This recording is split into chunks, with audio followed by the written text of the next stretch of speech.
Hi mga te! Get ready with me.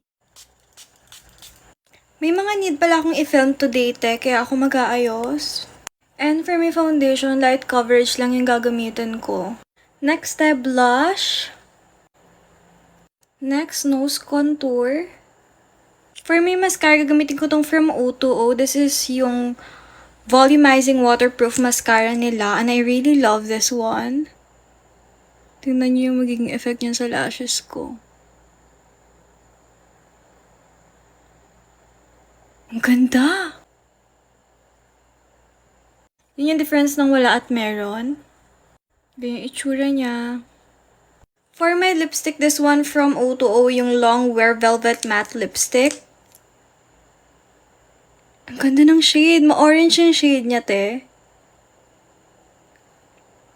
Ang ganda. Lagay na rin ako ng aking earrings. Itong pearl earrings lang nilalagay ko na maliit. And maglalagay na rin ako nitong clip na to.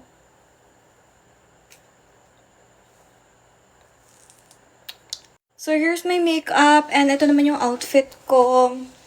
Ganyan. Yun lang naman to for this video. Bye! Mwah!